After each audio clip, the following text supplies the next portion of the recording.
Macron. Daniel Bono, qu'est-ce que vous retiendrez de François de Rugy au Perchoir ?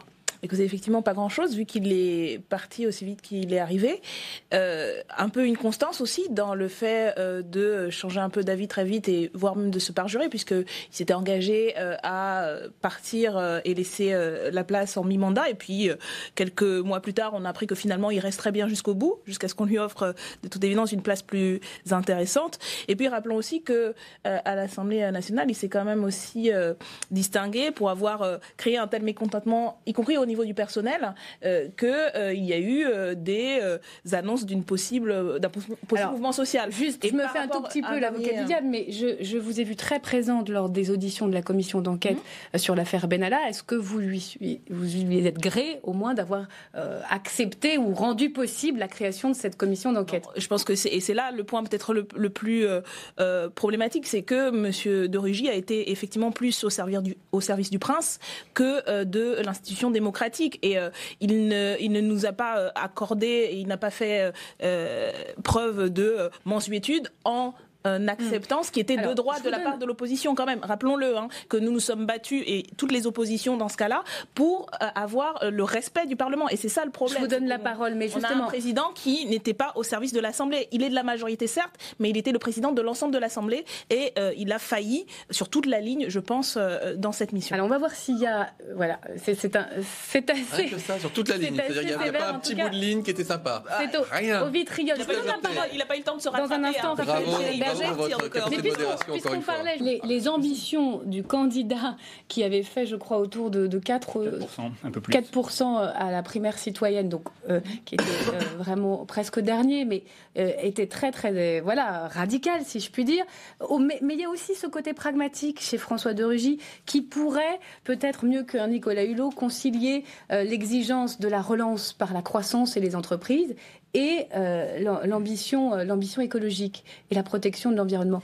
Est-ce qu'au fond, c'est pas ça, un profil politique qui sait faire des compromis ? Non, je pense que, franchement, ce serait risible si ce n'était pas aussi grave, parce que vous parliez de ses engagements à la primaire, je parlerais de l'engagement principal de soutenir le ou la candidate qui serait arrivée en tête et sur lesquels il s'est assis complètement pour ensuite suivre Monsieur Macron. Alors si c'est ça le pragmatisme, bel exemple. Mais sur le fond du dossier, et c'est le constat même de votre ancien ministre Hulot qui explique pourquoi ça ne peut être qu'un ministère de la trahison écologique, Monsieur de Rugy, parce que en vérité, on l'a déjà vu dans sa carrière. Vous dites trahison, mais sur le fond, Jean-Luc Mélenchon, le président de votre groupe, parle d'apparence. Oui, on va le voir à l'antenne. Je pense que, y compris indépendamment de ce que je viens de dire, si quand même en termes de exemplarité sur la constance, la cohérence, on peut faire mieux que Monsieur de Rugy. Mais je ne doute pas que, sincèrement, il soit attaché à un certain nombre, et ça c'est très largement partagé, et je l'espère dans l'hémicycle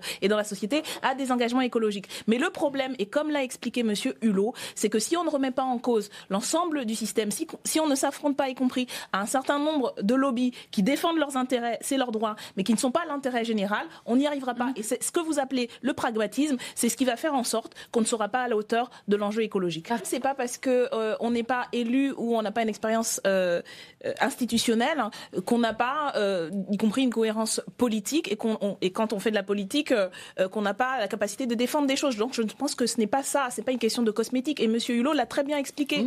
Il s'est confronté à des intérêts et sans le soutien de sa majorité, et c'est un désaccord politique. Donc il ne faut pas ramener la chose à une... Il n'y a pas le problème de soutien de la majorité. Non, il ne faut pas le ramener à une question de posture. Il n'avait pas de troupe, il était tout seul, et tous les arbitrages se sont faits contre lui. Donc c'est ça.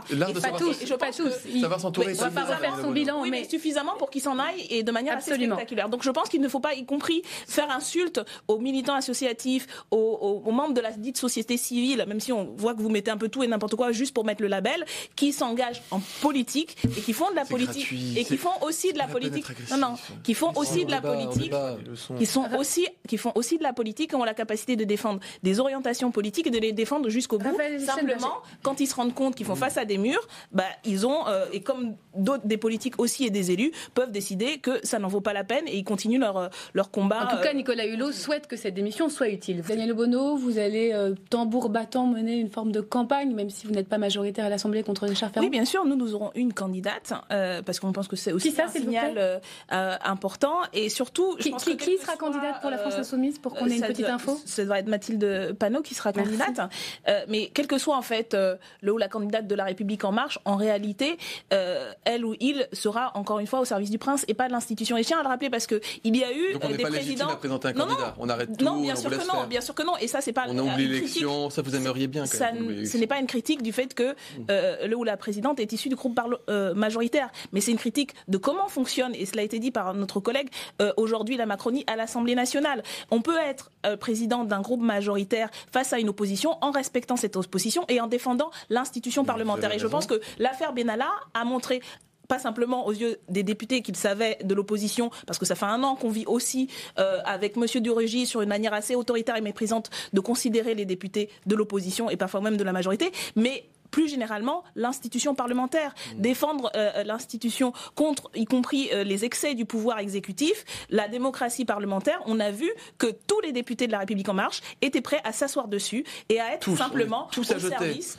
de M. Macron et de ses desiderata.